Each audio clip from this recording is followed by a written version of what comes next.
The Adventure of the Noble Bachelor. The Lord St. Simon marriage and its curious termination have long ceased to be a subject of interest in those exalted circles in which the unfortunate bridegroom moves. Fresh scandals have eclipsed it, and their more piquant details have drawn the gossips away from this 4-year-old drama. As I have reason to believe, however, that the full facts have never been revealed to the general public, and as my friend Sherlock Holmes had a considerable share in clearing the matter up, I feel that no memoir of him would be complete without some little sketch of this remarkable episode. It was a few weeks before my own marriage, during the days when I was still sharing rooms with Holmes in Baker Street, that he came home from an afternoon stroll to find a letter on the table waiting for him. I had remained indoors all day, for the weather had taken a sudden turn to rain, with high autumnal winds, and the Jezail bullet which I had brought back in one of my limbs as a relic of my Afghan campaign throbbed with dull persistence. With my body in one easy chair and my legs upon another, I had surrounded myself with a cloud of newspapers until at last, saturated with the news of the day, I tossed them all aside and lay listless, watching the huge crest and monogram upon the envelope upon the table and wondering lazily who my friend's noble correspondent could be. "Here is a very fashionable epistle," I remarked as he entered. "Your morning letters, if I remember right, were from a fishmonger and a tidewaiter." "Yes, my correspondence has certainly the charm of variety," he answered, smiling, "and the humbler are usually the more interesting. This looks like one of those unwelcome social summonses which call upon a man either to be bored or to lie." He broke the seal and glanced over the contents. "Oh, come, it may prove to be something of interest after all." "Not social, then?" "No, distinctly professional." "And from a noble client?" "One of the highest in England." "My dear fellow, I congratulate you." "I assure you, Watson, without affectation, that the status of my client is a matter of less moment to me than the interest of his case. It is just possible, however, that also may not be wanting in this new investigation. You have been reading the papers diligently of late, have you not?" "It looks like it," said I ruefully, pointing to a huge bundle in the corner. "I have had nothing else to do." "It is fortunate, for you will perhaps be able to post me up. I read nothing except the criminal news and the agony column. The latter is always instructive, but if you have followed recent events so closely, you must have read about Lord St. Simon and his wedding." "Oh, yes, with the deepest interest." "That is well. The letter which I hold in my hand is from Lord St. Simon. I will read it to you, and in return you must turn over these papers and let me have whatever bears upon the matter. This is what he says. 'My dear Mr. Sherlock Holmes, Lord Backwater tells me that I may place implicit reliance upon your judgment and discretion. I have determined, therefore, to call upon you and to consult you in reference to the very painful event which has occurred in connection with my wedding. Mr. Lestrade of Scotland Yard is acting already in the matter, but he assures me that he sees no objection to your cooperation, and that he even thinks that it might be of some assistance. I will call at 4 o'clock in the afternoon, and should you have any other engagement at that time, I hope that you will postpone it, as this matter is of paramount importance. Yours faithfully, St. Simon." It is dated from Grosvenor Mansions, written with a quill pen, and the noble lord has had the misfortune to get a smear of ink upon the outer side of his right little finger, remarked Holmes as he folded up the epistle. "He says 4 o'clock. It is 3 now. He will be here in an hour. Then I have just time, with your assistance, to get clear upon the subject. Turn over those papers and arrange the extracts in their order of time, while I take a glance as to who our client is." He picked a red-covered volume from a line of books of reference beside the mantelpiece. "Here he is," said he, sitting down and flattening it out upon his knee. "Lord Robert Walsingham de Vere St. Simon, second son of the Duke of Balmoral. Arms, azure, 3 caltrops in chief over a fess sable. Born in 1846. He's 41 years of age, which is mature for marriage. Was Under Secretary for the Colonies in a late administration. The Duke, his father, was at one time Secretary for Foreign Affairs. They inherit Plantagenet blood by direct descent and Tudor on the distaff side. Ha! Well, there is nothing very instructive in all this. I think that I must turn to you, Watson, for something more solid. I have very little difficulty in finding what I want, said I, for the facts are quite recent, and the matter struck me as remarkable. I feared to refer them to you, however, as I knew that you had an inquiry on hand and that you disliked the intrusion of other matters. Oh, you mean the little problem of the Grosvenor Square furniture van. That is quite cleared up now, though indeed it was obvious from the first. Pray give me the results of your newspaper selections. Here is the first notice which I can find. It is in the personal column of the Morning Post and dates, as you see, some weeks back. A marriage has been arranged, it says, and will, if rumour is correct, very shortly take place between Lord Robert St. Simon, second son of the Duke of Balmoral, and Miss Hattie Doran, the only daughter of Aloysius Doran, E.S. Cumplas, of San Francisco, Cal, USA. That is all? Terse and to the point, remarked Holmes, stretching his long, thin legs towards the fire. There was a paragraph amplifying this in one of the society papers of the same week. Ah, here it is. There will soon be a call for protection in the marriage market, for the present free trade principle appears to tell heavily against our home product. One by one, the management of the noble houses of Great Britain is passing into the hands of our fair cousins from across the Atlantic. An important addition has been made during the last week to the list of the prizes which have been borne away by these charming invaders. Lord St. Simon, who has shown himself for over 20 years proof against the little god's arrows, has now definitely announced his approaching marriage with Miss Hattie Doran, the fascinating daughter of a California millionaire. Miss Doran, whose graceful figure and striking face attracted much attention at the Westbury House festivities, is an only child, and it is currently reported that her dowry will run to considerably over the 6 figures, with expectancies for the future.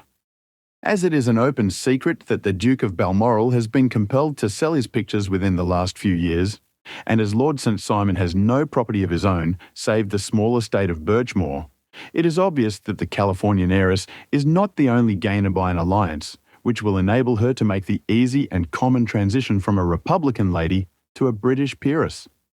Anything else? Asked Holmes, yawning. Oh yes, plenty. Then there is another note in the Morning Post to say that the marriage would be an absolutely quiet one, that it would be at St. George's, Hanover Square, that only half a dozen intimate friends would be invited, and that the party would return to the furnished house at Lancaster Gate, which has been taken by Mr. Aloysius Doran. 2 days later, that is, on Wednesday last, there is a curt announcement that the wedding had taken place, and that the honeymoon would be passed at Lord Backwater's place, near Petersfield. Those are all the notices which appeared before the disappearance of the bride. Before the what? Asked Holmes with a start. The vanishing of the lady. When did she vanish then? At the wedding breakfast? Indeed, this is more interesting than it promised to be, quite dramatic in fact. Yes, it struck me as being a little out of the common. They often vanish before the ceremony, and occasionally during the honeymoon, but I cannot call to mind anything quite so prompt as this. Pray, let me have the details. I warn you that they are very incomplete. Perhaps we may make them less so. Such as they are set forth in a single article of a morning paper of yesterday, which I will read to you. It is headed, Singular Occurrence at a Fashionable Wedding. The family of Lord Robert St. Simon has been thrown into the greatest consternation by the strange and painful episodes which have taken place in connection with his wedding. The ceremony, as shortly announced in the papers of yesterday, occurred on the previous morning, but it is only now that it has been possible to confirm the strange rumours which have been so persistently floating about. In spite of the attempts of the friends to hush the matter up, so much public attention has now been drawn to it that no good purpose can be served by affecting to disregard what is a common subject for conversation. The ceremony, which was performed at St. George's, Hanover Square, was a very quiet one, no one being present save the father of the bride, Mr. Aloysius Doran, Duchess of Balmoral, Lord Backwater, Lord Eustace and Lady Clara St. Simon, the younger brother and sister of the bridegroom, and Lady Alicia Whittington. The whole party proceeded afterwards to the house of Mr. Aloysius Doran at Lancaster Gate, where breakfast had been prepared. It appears that some little trouble was caused by a woman whose name has not been ascertained, who endeavoured to force her way into the house after the bridal party, alleging that she had some claim upon Lord St. Simon. It was only after a painful and prolonged scene that she was ejected by the butler and the footman. The bride, who had fortunately entered the house before this unpleasant interruption, had sat down to breakfast with the rest, when she complained of a sudden indisposition and retired to her room. Her prolonged absence having caused some comment, her father followed her, but learned from her maid that she had only come up to her chamber for an instant, caught up an ulster and bonnet, and hurried down to the passage. One of the footmen declared that he had seen a lady leave the house thus apparelled, but had refused to credit that it was his mistress, believing her to be with the company. On ascertaining that his daughter had disappeared, Mr. Aloysius Doran, in conjunction with the bridegroom, instantly put themselves in communication with the police, and very energetic inquiries are being made, which will probably result in a speedy clearing up of this very singular business. Up to a late hour last night, however, nothing had transpired as to the whereabouts of the missing lady. There are rumours of foul play in the matter, and it is said that the police have caused the arrest of the woman who had caused the original disturbance, in the belief that, from jealousy or some other motive, she may have been concerned in the strange disappearance of the bride. And is that all? Only one little item in another of the morning papers, but it is a suggestive one. And it is that Miss Flora Miller, the lady who had caused the disturbance, has actually been arrested. It appears that she was formerly a danseuse at the Allegro, and that she has known the bridegroom for some years. There are no further particulars, and the whole case is in your hands now, so far as it has been set forth in the public press. And an exceedingly interesting case it appears to be. I would not have missed it for worlds. But there is a ring at the bell, Watson, and as the clock makes it a few minutes after 4, I have no doubt that this will prove to be our noble client. Do not dream of going, Watson, for I very much prefer having a witness, if only as a check to my own memory. Lord Robert St. Simon, announced our page boy, throwing open the door. A gentleman entered with a pleasant, cultured face, high-nosed and pale, with something perhaps of petulance about the mouth, and with the steady, well-opened eye of a man whose pleasant lot it had ever been to command and to be obeyed. His manner was brisk, and yet his general appearance gave an undue impression of age, for he had a slight forward stoop and a little bend of the knees as he walked. His hair, too, as he swept off his very curly-brimmed hat, was grizzled round the edges and thin upon the top. As to his dress, it was careful to the verge of foppishness, with high collar, black frock coat, white waistcoat, yellow gloves, patent leather shoes, and light-coloured gaiters. He advanced slowly into the room, turning his head from left to right, and swinging in his right hand the coarse matter over. A most painful matter to me, which held his golden eyeglasses. "Good day, Lord St. Simon," said Holmes, rising and bowing. "Pray take the basket chair. This is my friend and colleague, Dr. Watson. Draw up a little to the fire, and we will talk this as you can most readily imagine, Mr. Holmes. I have been cut to the quick. I understand that you have already managed several delicate cases of this sort, sir, though I presume that they were hardly from the same class of society. No, I am descending. I beg pardon. My last client of the sort was a king? Oh, really, I had no idea. And which king? The king of Scandinavia. What? Had he lost his wife? You can understand, said Holmes suavely, that I extend to the affairs of my other clients the same secrecy which I promised to you and yours. Of course. Very right. Very right. I'm sure I beg pardon. As to my own case, I'm ready to give you any information which may assist you in forming an opinion. Thank you. I have already learned all that is in the public prints, nothing more. I presume that I may take it as correct. This article, for example, as to the disappearance of the bride. Lord St. Simon glanced over it. Yes, it is correct, as far as it goes. But it needs a great deal of supplementing before anyone could offer an opinion. I think that I may arrive at my facts most directly by questioning you.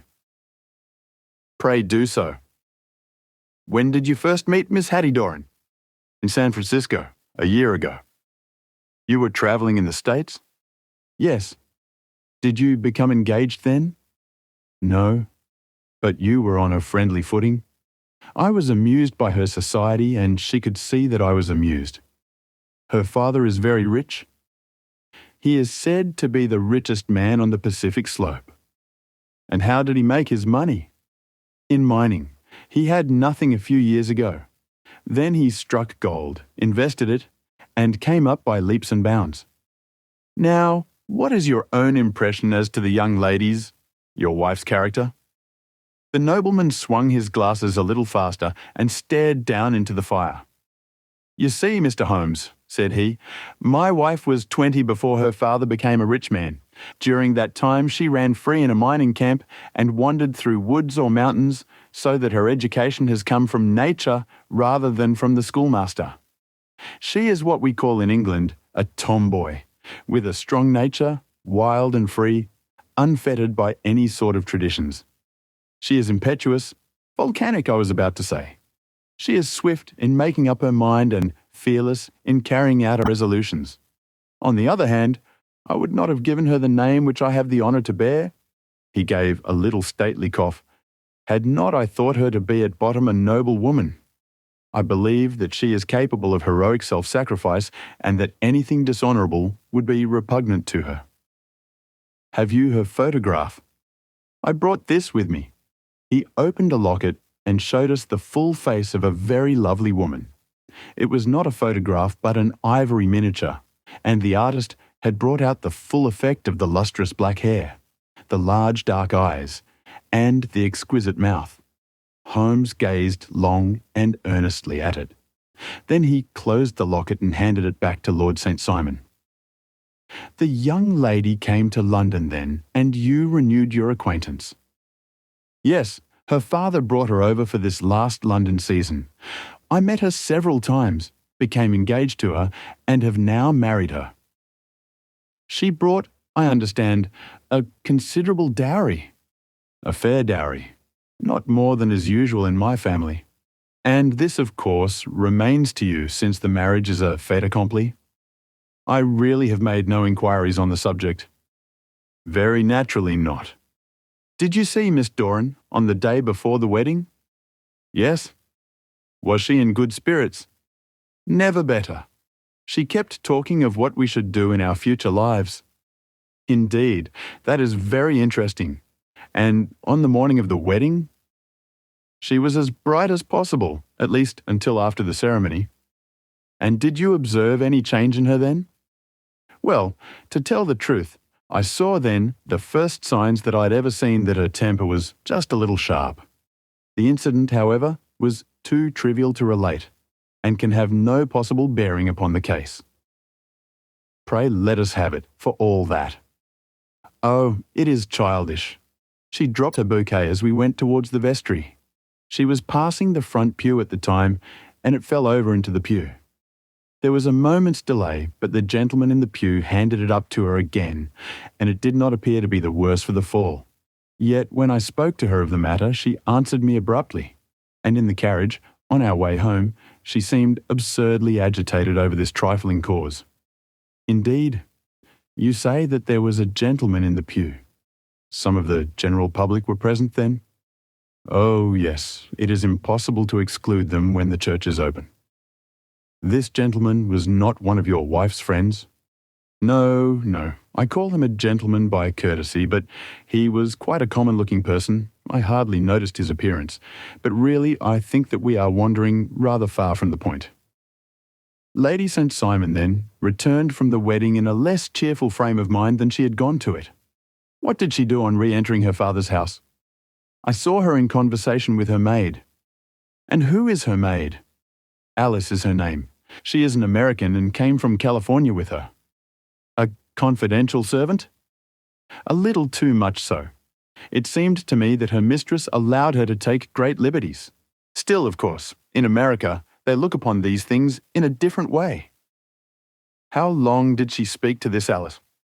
Oh, a few minutes. I had something else to think of. You did not overhear what they said? Lady St. Simon said something about jumping a claim. She was accustomed to use slang of the kind. I have no idea what she meant. American slang is very expressive sometimes. And what did your wife do when she finished speaking to her maid? She walked into the breakfast room. On your arm? No, alone. She was very independent in little matters like that. Then, after we had sat down for 10 minutes or so, she rose hurriedly, muttered some words of apology, and left the room. She never came back. But this maid, Alice, as I understand, deposes that she went to her room, covered her bride's dress with a long ulster, put on a bonnet, and went out. Quite so. And she was afterwards seen walking into Hyde Park in company with Flora Miller, a woman who is now in custody and who had already made a disturbance at Mr. Doran's house that morning. Ah, yes. I should like a few particulars as to this young lady and your relations to her. Lord St. Simon shrugged his shoulders and raised his eyebrows. We have been on a friendly footing for some years, I may say on a very friendly footing. She used to be at the Allegro. I have not treated her ungenerously, and she had no just cause of complaint against me. But you know what women are, Mr. Holmes. Flora was a dear little thing, but exceedingly hot-headed and devotedly attached to me. She wrote me dreadful letters when she heard that I was about to be married, and, to tell the truth, the reason why I had the marriage celebrated so quietly was that I feared lest there might be a scandal in the church. She came to Mr. Doran's door just after we returned, and she endeavoured to push her way in, uttering very abusive expressions towards my wife, and even threatening her. But I had foreseen the possibility of something of the sort, and I had 2 police fellows there in private clothes who soon pushed her out again. She was quiet when she saw that there was no good in making a row. Did your wife hear all this? No, thank goodness, she did not. And she was seen walking with this very woman afterwards? Yes, that is what Mr. Lestrade of Scotland Yard looks upon as so serious. It is thought that Flora decoyed my wife out and laid some terrible trap for her. Well, it is a possible supposition. You think so, too? I did not say a probable one, but you do not yourself look upon this as likely? I do not think Flora would hurt a fly. Still, jealousy is a strange transformer of characters. Pray, what is your own theory as to what took place? Well, really, I came to seek a theory, not to propound one. I have given you all the facts. Since you ask me, however, I may say that it has occurred to me as possible that the excitement of this affair, the consciousness that she had made so immense a social stride, had the effect of causing some little nervous disturbance in my wife. In short, that she had become suddenly deranged? Well, really, when I consider that she has turned her back, I will not say upon me, but upon so much that many have aspired to without success, I can hardly explain it in any other fashion. Well, certainly that is also a conceivable hypothesis, said Holmes, smiling. And now, Lord St. Simon, I think that I have nearly all my data. May I ask whether you were seated at the breakfast table so that you could see out of the window? We could see the other side of the road and the park. Quite so. Then I do not think that I need to detain you longer. I shall communicate with you. Should you be fortunate enough to solve this problem, said our client, rising. I have solved it. Eh? What was that? I say that I have solved it. Where, then, is my wife? That is a detail which I shall speedily supply. Lord St. Simon shook his head. I'm afraid that it will take wiser heads than yours or mine, he remarked, and bowing in a stately old-fashioned manner, he departed. It is very good of Lord St. Simon to honour my head by putting it on a level with his own, said Sherlock Holmes, laughing. I think that I shall have a whisky and soda and a cigar after all this cross-questioning. I had formed my conclusions as to the case before our client came into the room. My dear Holmes, I have notes of several similar cases, though none, as I remarked before, which were quite as prompt. My whole examination served to turn my conjecture into a certainty. Circumstantial evidence is occasionally very convincing, as when you find a trout in the milk, to quote Thoreau's example. But I have heard all that you have heard. Without, however, the knowledge of pre-existing cases which serves me so well. There was a parallel instance in Aberdeen some years back, and something on very much the same lines at Munich the year after the Franco-Prussian War. It is one of these cases, but, hello, here is Lestrade. Good afternoon, Lestrade. You will find an extra tumbler upon the sideboard, and there are cigars in the box. The official detective was attired in a pea jacket and cravat, which gave him a decidedly nautical appearance, and he carried a black canvas bag in his hand. With a short greeting, he seated himself and lit the cigar which had been offered to him. "What's up, then?" asked Holmes with a twinkle in his eye. "You look dissatisfied." "And I feel dissatisfied. It is this infernal St. Simon marriage case. I can make neither head nor tail of the business." "Really, you surprise me. Who ever heard of such a mixed affair? Every clue seems to slip through my fingers. I've been at work upon it all day." "And very wet it seems to have made you," said Holmes, laying his hand upon the arm of the pea jacket. "Yes, I have been dragging the Serpentine." "In heaven's name, what for?" "In search of the body of Lady St. Simon." Sherlock Holmes leaned back in his chair and laughed heartily. "Have you dragged the basin of Trafalgar Square fountain?" he asked.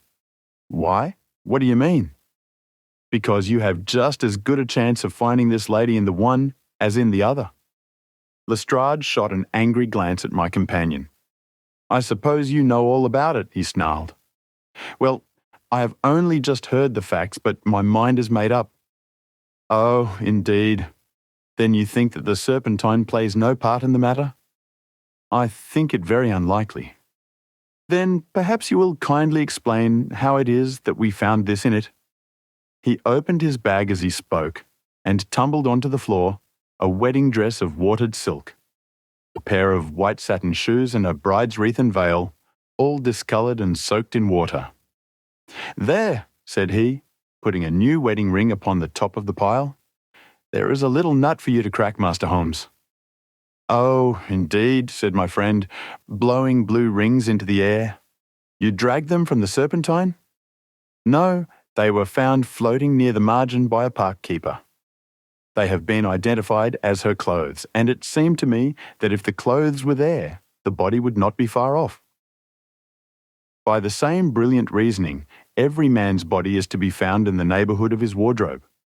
And pray, what did you hope to arrive at through this? At some evidence implicating Flora Millar in the disappearance.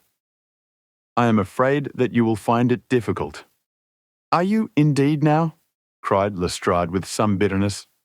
"I am afraid, Holmes, that you are not very practical with your deductions and your inferences. You have made 2 blunders in as many minutes.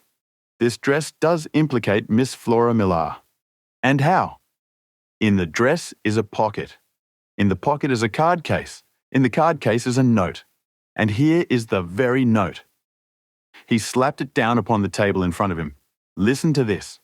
You will see me when all is ready. Come at once. FHM. Now, my theory all along has been that Lady St. Simon was decoyed away by Flora Millar, and that she, with confederates no doubt, was responsible for her disappearance. Here, signed with her initials, is the very note which was no doubt quietly slipped into her hand at the door and which lured her within their reach." "Very good, Lestrade," said Holmes, laughing. "You really are very fine indeed. Let me see it." He took up the paper in a listless way, but his attention instantly became riveted, and he gave a little cry of satisfaction. "This is indeed important," said he. "Ha, you find it so?" "Extremely so. I congratulate you warmly." Lestrade rose in his triumph and bent his head to look. "Why," he shrieked, "you're looking at the wrong side. On the contrary, this is the right side." "The right side? You're mad. Here is the note written in pencil over here. And over here is what appears to be the fragment of a hotel bill, which interests me deeply. There's nothing in it. I looked at it before, said Lestrade. Oct. 4th, rooms 8S breakfast, 2S 6 days. Cocktail 1S lunch, 2S 6 days. Glass sherry, 8 days. I see nothing in that. Very likely not. It is most important all the same. As to the note, it is important also, or at least the initials are, so I congratulate you again. I've wasted time enough, said Lestrade, rising. I believe in hard work, and not in sitting by the fire spinning fine theories. Good day, Mr. Holmes, and we shall see which gets to the bottom of the matter first. He gathered up the garments, thrust them into the bag, and made for the door. Just one hint to you, Lestrade, drawled Holmes before his rival vanished. I will tell you the true solution of the matter. Lady St. Simon is a myth. There is not, and there never has been, any such person. Lestrade looked sadly at my companion. Then he turned to me, tapped his forehead 3 times, shook his head solemnly, and hurried away. He had hardly shut the door behind him when Holmes rose to put on his overcoat. There is something in what the fellow says about outdoor work, he remarked. So I think, Watson, that I must leave you to your papers for a little. It was after 5 o'clock when Sherlock Holmes left me, but I had no time to be lonely, for within an hour there arrived a confectioner's man with a very large flat box. This he unpacked with the help of a youth whom he had brought with him, and presently, to my very great astonishment, a quite epicurean little cold supper began to be laid out upon our humble lodging-house mahogany. There were a couple of brace of cold woodcock, a pheasant, a pâté de foie gras pie with a group of ancient and cobwebby bottles. Having laid out all these luxuries, my 2 visitors vanished away, like the genii of the Arabian Nights, with no explanation save that the things had been paid for and were ordered to this address. Just before 9 o'clock, Sherlock Holmes stepped briskly into the room. His features were gravely set, but there was a light in his eye which made me think that he had not been disappointed in his conclusions. They have laid the supper, then, he said, rubbing his hands. You seem to expect company. They have laid for 5. Yes, I fancy we may have some company dropping in, said he. I am surprised that Lord St. Simon has not already arrived. Ha! I fancy that I hear his step now upon the stairs. It was indeed our visitor of the afternoon who came bustling in, dangling his glasses more vigorously than ever, and with a very perturbed expression upon his aristocratic features. My messenger reached you then? Asked Holmes. Yes, and I confess that the contents startled me beyond measure. Have you good authority for what you say? The best possible. Lord St. Simon sank into a chair and passed his hand over his forehead. What will the Duke say, he murmured, when he hears that one of the family has been subjected to such humiliation? It is the purest accident. I cannot allow that there is any humiliation. Ah, you look on these things from another standpoint. I fail to see that anyone is to blame. I can hardly see how the lady could have acted otherwise, though her abrupt method of doing it was undoubtedly to be regretted. Having no mother, she had no one to advise her at such a crisis. It was a slight, sir, a public slight, said Lord St. Simon, tapping his fingers upon the table. You must make allowance for this poor girl, placed in so unprecedented a position. I will make no allowance. I am very angry indeed, and I have been shamefully used. I think that I heard a ring, said Holmes.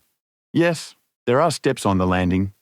If I cannot persuade you to take a lenient view of the matter, Lord St. Simon, I have brought an advocate here who may be more successful. He opened the door and ushered in a lady and gentleman. Lord St. Simon, said he, allow me to introduce you to Mr. and Mrs. Francis Haymalton. The lady, I think, you have already met. At the sight of these newcomers, our client had sprung from his seat and stood very erect, with his eyes cast down and his hand thrust into the breast of his frock coat, a picture of offended dignity. The lady had taken a quick step forward and had held out her hand to him, but he still refused to raise his eyes. It was as well for his resolution, perhaps, for her pleading face was one which it was hard to resist. "You're angry, Robert," said she. "Well, I guess you have every cause to be." "Pray make no apology to me," said Lord St. Simon bitterly. "Oh yes, I know that I have treated you real bad, and that I should have spoken to you before I went. But I was kind of rattled, and from the time when I saw Frank here again, I just didn't know what I was doing or saying. I only wonder I didn't fall down and do a faint right there before the altar. Perhaps, Mrs. Moulton, you would like my friend and me to leave the room while you explain this matter." "If I may give an opinion," remarked the strange gentleman, "we've had just a little too much secrecy over this business already. For my part, I should like all Europe and America to hear the rights of it." He was a small, wiry, sunburnt man, clean-shaven, with a sharp face and alert manner. "Then I'll tell our story right away," said the lady. "Frank here and I met in '84 in Macquarie's Camp, near the Rockies, where PA was working a claim. We were engaged to each other, Frank and I, but then one day father struck a rich pocket and made a pile, while poor Frank here had a claim that petered out and came to nothing. The richer PA grew, the poorer was Frank. So at last PA wouldn't hear of our engagement lasting any longer, and he took me away to Frisco. Frank wouldn't throw up his hand, though, so he followed me there, and he saw me without PA knowing anything about it. It would only have made him mad to know, so we just fixed it all up for ourselves. Frank said that he would go and make his pile too, and never come back to claim me until he had as much as PA. So then I promised to wait for him to the end of time and pledged myself not to marry anyone else while he lived. "Why shouldn't we be married right away then?" said he, "and then I will feel sure of you, and I won't claim to be your husband until I come back." Well, we talked it over, and he had fixed it all up so nicely, with a clergyman already in waiting, that we just did it right there. And then Frank went off to seek his fortune, and I went back to PA. The next I heard of Frank was that he was in Montana, and then he went prospecting in Arizona, and then I heard of him from New Mexico. After that came a long newspaper story about how a miners' camp had been attacked by Apache Indians, and there was my Frank's name among the killed. I fainted dead away, and I was very sick for months after. Pa thought I had a decline and took me to half the doctors in Frisco. Not a word of news came for a year and more, so that I never doubted that Frank was really dead. Then Lord St. Simon came to Frisco, and we came to London, and a marriage was arranged, and PA was very pleased. But I felt all the time that no man on this earth would ever take the place in my heart that had been given to my poor Frank. Still, if I had married Lord St. Simon, of course I'd have done my duty by him. We can't command our love, but we can our actions. I went to the altar with him with the intention to make him just as good a wife as it was in me to be. But you may imagine what I felt when, just as I came to the altar rails, I glanced back and saw Frank standing and looking at me out of the first pew. I thought it was his ghost at first, but when I looked again, there he was still, with a kind of question in his eyes, as if to ask me whether I were glad or sorry to see him. I wonder I didn't drop. I know that everything was turning round, and the words of the clergyman were just like the buzz of a bee in my ear. I didn't know what to do. Should I stop the service and make a scene in the church? I glanced at him again, and he seemed to know what I was thinking, for he raised his finger to his lips to tell me to be still. Then I saw him scribble on a piece of paper, and I knew that he was writing me a note.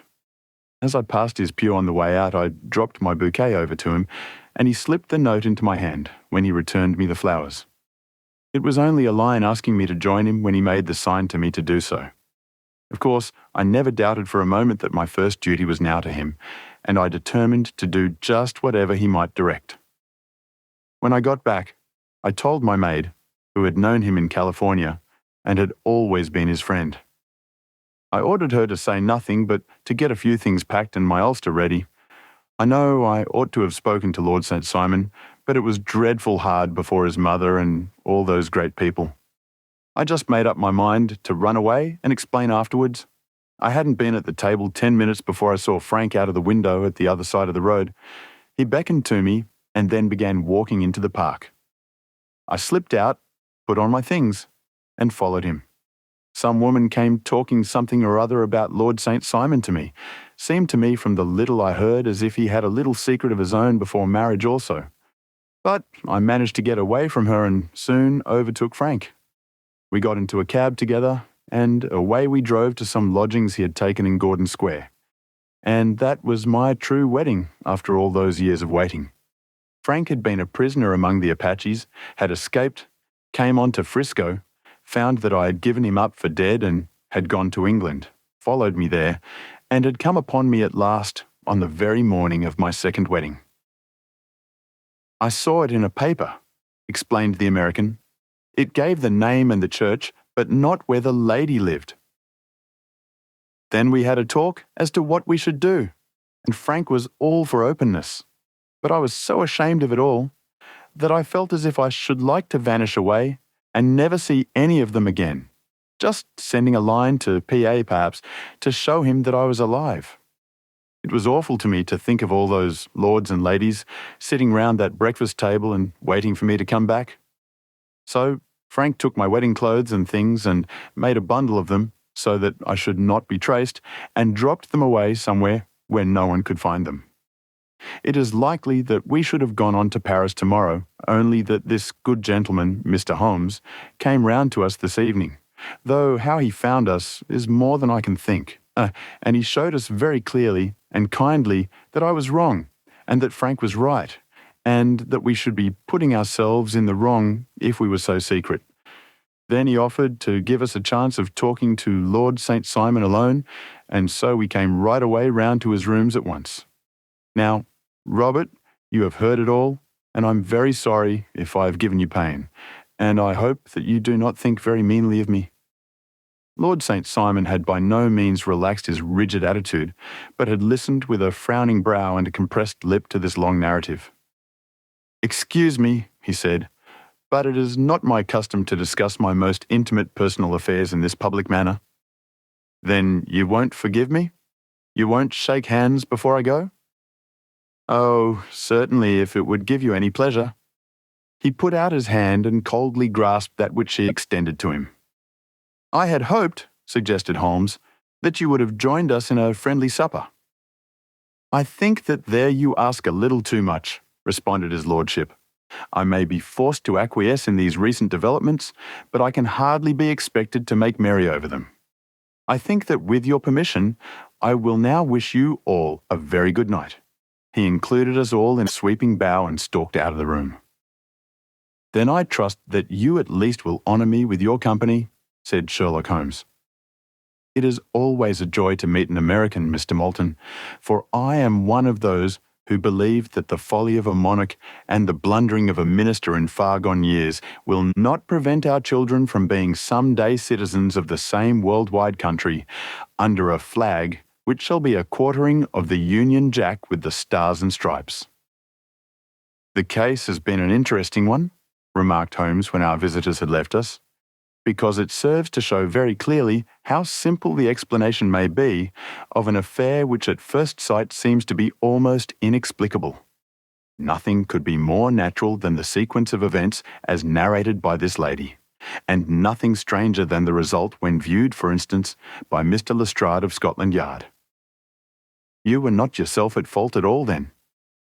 "From the first, two facts were very obvious to me. The one that the lady had been quite willing to undergo the wedding ceremony, the other that she had repented of it within a few minutes of returning home. Obviously, something had occurred during the morning then to cause her to change her mind. What could that something be? She could not have spoken to anyone when she was out, for she had been in the company of the bridegroom. Had she seen someone then? If she had, it must be someone from America, because she had spent so short a time in this country that she could hardly have allowed anyone to acquire so deep an influence over her that the mere sight of him would induce her to change her plans so completely. You see, we have already arrived, by a process of exclusion, at the idea that she might have seen an American. Then who could this American be? And why should he possess so much influence over her? It might be a lover. It might be a husband. Her young womanhood had, I knew, been spent in rough scenes and under strange conditions. So far I had got before I ever heard Lord St. Simon's narrative, when he told us of a man in a pew, of the change in the bride's manner, of so transparent a device for obtaining a note as the dropping of a bouquet, of her resort to her confidential maid, and of her very significant allusion to claim jumping, which in miners' parlance means taking possession of that which another person has a prior claim to. The whole situation became absolutely clear. She had gone off with a man, and the man was either a lover or was a previous husband, the chances being in favour of the latter. And how in the world did you find them? It might have been difficult, but friend Lestrade held information in his hands the value of which he did not himself know. The initials were, of course, of the highest importance, but more valuable still was it to know that within a week he had settled his bill at one of the most select London hotels. How did you deduce the select? By the select prices. 8 shillings for a bed and 8 pence for a glass of sherry pointed to one of the most expensive hotels. There are not many in London which charge at that rate. In the second one, which I visited in Northumberland Avenue, I learned by an inspection of the book that Francis H. Moulton, an American gentleman, had left only the day before, and on looking over the entries against him, I came upon the very items which I had seen in the duplicate bill. His letters were to be forwarded to 226 Gordon Square.